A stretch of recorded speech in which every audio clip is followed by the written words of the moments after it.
Adelaide पहुंच चुके हैं और बिल्कुल पिच इन्होंने 3-4 जो है वो मार्क करके रखी हुई हैं।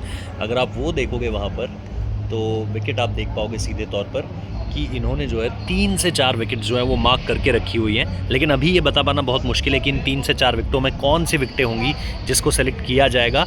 बट काफ़ी सोचना पड़ेगा इन्हें इस बार कि भाई विकेट पे घास कितनी देनी है, क्योंकि अगर बहुत ज़्यादा घास देंगे तो इंडिया के पास वो बॉलर्स हैं जो इनको उसी घास के जो बदौलत है वो ढेर कर सकते हैं। ये इन्होंने वाका में भी देख लिया, सॉरी वाका नहीं, जो ऑप्टस स्टेडियम है वहाँ पर इन्होंने देख लिया। अब यहाँ पर जो चीज़ होगी वो बहुत दिलचस्प होने वाली है। मैं आज कैनबरा के लिए निकल रहा हूँ और कैनबरा से भी आपको लाइव रिपोर्ट दूंगा। कल से टीम इंडिया की वहाँ पर प्रैक्टिस शुरू हो रही है। लेकिन 3-4 बहुत सारी चीज़ें हैं। जब भी मैं एडिलेड ओवल आया हूँ, मतलब पिछली बार भी आया था, इस बार भी आया हूँ, तो वो चीज़ें मुझे एकदम से याद आती हैं। अभी जो आपको सबसे पहली स्टोरी बताने जा रहा हूँ वो ये जो आप मेरे ठीक पीछे बिल्डिंग देख रहे हैं ना, ये पवेलियन है। ये आप देखोगे सर डोनाल्ड ब्रैडमैन पवेलियन है। और दरअसल यही वो जगह थी जहाँ पर रोहित शर्मा ने दिनेश कार्तिक को 2022 के T20 वर्ल्ड कप के बाद कहा था कि ऐसे बल्लेबाजी नहीं कर, मतलब अगर ऐसे ही बल्लेबाजी करनी है तो फिर क्या खेलना और कैसे जीतना, क्योंकि उनकी खुद बहुत ख़राब परफॉर्मेंस यहाँ पर आई थी। अगर आप देखोगे क्या कुछ 27-28 रन उन्होंने बनाए थे और शायद 100 का या 100 से आसपास का स्ट्राइक रेट था, तो बहुत ही ख़राब पारी थी। उसकी आज भी आलोचना होती है। बट ये ड्रेसिंग रूम जो पीछे है ना, यहीं पर उन्होंने अपनी टीम के सामने कहा था, जिसको दिनेश कार्तिक बताते हैं। उन्होंने जब स्काई स्पोर्ट्स के साथ एक बातचीत की थी, आई थिंक वो नासिर हुसैन से बात कर रहे थे, और उसमें उन्होंने इस बारे में कहा कि ऐसे बैटिंग नहीं चलेगी और मैं इन चीज़ों को बदलूंगा।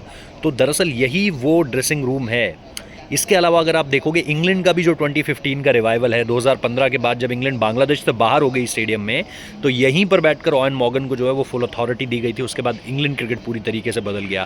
फिर वो सेमीफाइनल पहुंचने लगे। 2016 T20 वर्ल्ड कप, 2019 का उन्होंने वर्ल्ड कप जीता, 2022 का वर्ल्ड कप जीता। ये इसी मैदान में इंडिया को हराया सेमीफाइनल में, और फाइनल में जाकर जो है वो मेलबर्न में पाकिस्तान को हराया। तो 2 टीमें, और पाकिस्तान का भी कहीं ना कहीं रिवाइवल इस मैदान से जुड़ता है।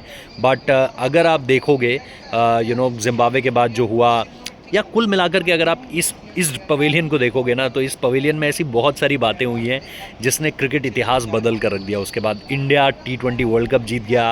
रोहित शर्मा की बहुत ब्रिलियंट पारियां थी, beat about the quarter finals और द सेमीफाइनल्स। इंग्लैंड के अगेंस्ट देखो, ऑस्ट्रेलिया के अगेंस्ट देखो, 2023 50 ओवर के वर्ल्ड कप में उन्होंने जो किया।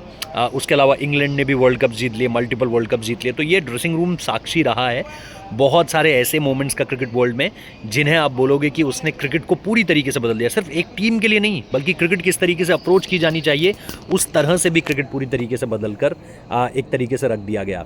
अब अगर आप देखोगे कि क्या हो रहा है, तो मैं आपको ये बता सकता हूँ कि ऑस्ट्रेलिया की टीम एक नया खिलाड़ी अपने स्क्वाड में जोड़ने जा रही है, ब्यू वेबस्टर या बो वेबस्टर, ऐसा कुछ नाम है। प्रोनाउंसिएशन को लेकर थोड़ी सी माफ़ी चाहता हूँ, क्योंकि नए नए नाम है हमारे लिए भी। तो ब्यू वेबस्टर है मेरे हिसाब से, तो उनको ये लेकर आना चाह रहे हैं। उनकी मैं परफॉर्मेंसेस देख रहा था आज, तो अच्छा किया है उन्होंने। काउंटी में ग्लॉस्टरशायर के लिए अच्छा किया है। अभी हाल में जो इंडिया ए वर्सेस ऑस्ट्रेलिया की सीरीज़ हुई थी, ऑस्ट्रेलिया ए वाली, उसमें भी उन्होंने अच्छी पारियां खेली हुई हैं। दोनों ही मैचेस में उनके रन्स हैं, विकेट्स उनके 5 से 7 विकेट्स उन्होंने लिए हैं। इसके साथ साथ अगर आप देखोगे तो टस्मानिया के लिए वो खेलते हैं, और वहाँ पर भी अगर आप पिछला मैच देखोगे, जो रीसेंट मैच खत्म हुआ है न्यू साउथ वेल्स के अगेंस्ट, वहाँ पर भी लास्ट ओवर में 2 विकेट चटका लिए, रन्स बनाए। शेफील्ड शील्ड में देखोगे पिछले 2 सीजन्स में 5 शतक हैं। ऑफ स्पिनर था वो बंदा, उसके बाद फास्ट बॉलिंग करानी शुरू करी, और उसके बाद से उसके क्रिकेट करियर में थोड़ा सा चेंज आया है, जो एक वेलकमिंग चेंज है। और अभी जो उसने रीसेंट परफॉर्मेंस दी है न्यू साउथ वेल्स के अगेंस्ट, वो जो है उसका एक परफेक्ट ऑडिशन रहा, जब हमें ये पता है कि भाई मिच मार्श की जो चोट है वो शायद उन्हें दूसरे टेस्ट मैच से बाहर कर सकती है। अभी कंफर्म नहीं है, हो सकता है कि वो खेल जाए, लेकिन सोर है, थोड़ी सी बॉडी सोर है, थोड़ा सा पेन है, अनकंफर्टेबल हैं वो। और इसके साथ साथ अगर आप देखोगे तो वो परेशानियां उनमें देखने को मिल रही हैं। अभी हैमस्ट्रिंग का मसला रहा है, एंकल का मसला रहा है उनके साथ, तो वो चीज़ें कई बार आपको जो है वो परेशानी में डालती हैं। बट वो आ सकते हैं टीम में। आज जो है टीम, ये क्रिकेट ऑस्ट्रेलिया जो है, शायद हो सकता है कि एक एक्सटेंडेड स्क्वाड दे दे, एक 14 लोगों का स्क्वाड दे दे आज, लेकिन अभी भी देखना बाकी है कि कौन जो है वो टीम में जगह बनाता है। इसके अलावा कल से टीम इंडिया की प्रैक्टिस शुरू है। कल उन लोगों का गाला डिनर भी है रात को, जो है prime minister of Anthony Albanese हैं, अगर यहाँ के मैं गलत नहीं हूँ प्राइम मिनिस्टर, तो उनके साथ और कुछ क्लोज इन पीपल्स और हैं, फैंस भी हैं कुछ, जिनके साथ आई थिंक $400 या $300 की टिकट थी, वो आपको ख़रीदनी थी, ताकि आप under one roof team India के साथ जो है वो डिनर कर सको। बहुत क्लोज प्रॉक्सिमिटी में नहीं, बट अंडर वन रूफ, जो अभी समझ में आ रहा है। तो ये सारी चीज़ें इस वक्त पर आप आपको देखने को मिल रही है। एडिलेड में मैं हूँ अभी, मैं कैनबरा निकलूँगा, लेकिन मैंने सोचा जब एडिलेड आया हूँ तो इस मैदान में आ जाता हूँ, क्योंकि 36 ऑल आउट हम सबको याद है, 2022 T20 world cup semifinal exit हम सबको याद है, लेकिन हमें ये भी तो याद रखना पड़ेगा कि यही वो मैदान है जिसमें विराट कोहली का पहला शतक आया था। यही वो मैदान है जिसमें विराट कोहली ने 2015-16 में बैक टू बैक एडिलेड में 2 सेंचुरीज मारी थी एक ही टेस्ट मैच में। यही वो ग्राउंड है जिसने इंडियन क्रिकेट के सबसे बड़े टेस्ट कैप्टन को उसका पहला मैच कैप्टनसी करते हुए देखा। मैं विराट कोहली की बात कर रहा हूँ। यही वो ग्राउंड है जिसने कहीं ना कहीं, अगर आप देखोगे तो बाहर बस में जब विराट कोहली वो पहला टेस्ट मैच था, पहले टेस्ट मैच के बाद इस ड्रेसिंग रूम के अंदर बातचीत हो रही है कि भाई क्या करना है, बहुत बड़ा टोटल रख दिया ऑस्ट्रेलिया ने हमारे सामने। तो कहीं ना कहीं सबके मन में ये है कि यार ड्रॉ के लिए जाएंगे ना, क्योंकि वही मेंटालिटी थी इंडियन क्रिकेट की। लेकिन अगर आप देखोगे कि विराट कोहली ने उस ड्रेसिंग रूम में क्या कहा, जो ईशांत शर्मा एक इंटरव्यू में बताते हैं कि विराट आया और विराट ने कहा कि हम विक्ट्री के लिए जाएंगे। तो I think that was brave from Virat Kohli. बहुत बहुत ब्रेवरी वाली बात थी कि उस वक्त पर इस अप्रोच को दिखाना। हम आज बेसबॉल की बात करते हैं ना, बेसबॉल ने कितना कामयाब कर दिया इंग्लैंड क्रिकेट को, WTC फाइनल तक में नहीं जा पाते हैं, लेकिन विराट कोहली की कप्तानी के अंदर, उनकी एग्रेसिव कैप्टनसी के अंदर हमने क्या करा, बार बार टेस्ट में अपने नाम करी। उस वक्त अगर WTC फाइनल होता, उस वक्त पर ये WTC जैसी कोई चीज़ होती तो शायद हम वो भी जीत चुके होते।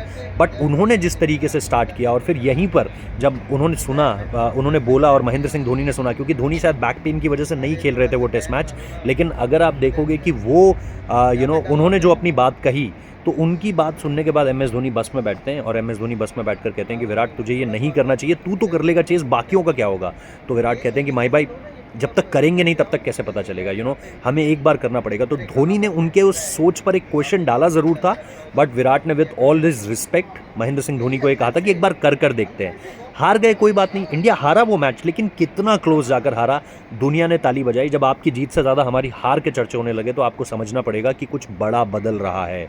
जैसे 2019 का वर्ल्ड कप में हुआ था, जीती इंग्लैंड लेकिन चर्चा न्यूजीलैंड का था।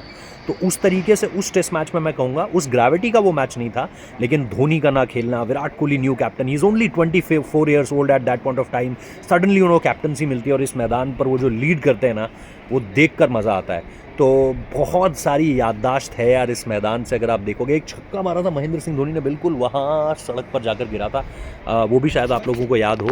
जिनको याद होगा कमेंट बॉक्स में ज़रूर लिखना आपकी क्या मेमोरीज़ हैं इस मैदान की, वो भी ज़रूर बताइए, सो दैट हम उनके बारे में भी आगे आने वाले समय में, क्योंकि अभी तो काफ़ी दिन रहेंगे यहाँ पर, उनके बारे में बात कर सकें।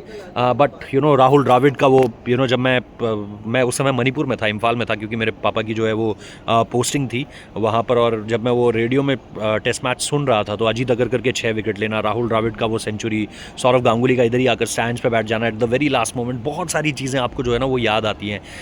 आपको क्या याद आता है इस टेस्ट मैच, इस वेन्यू में आकर, वो ज़रूर कमेंट बॉक्स में बताइए। Thank you so much for watching this.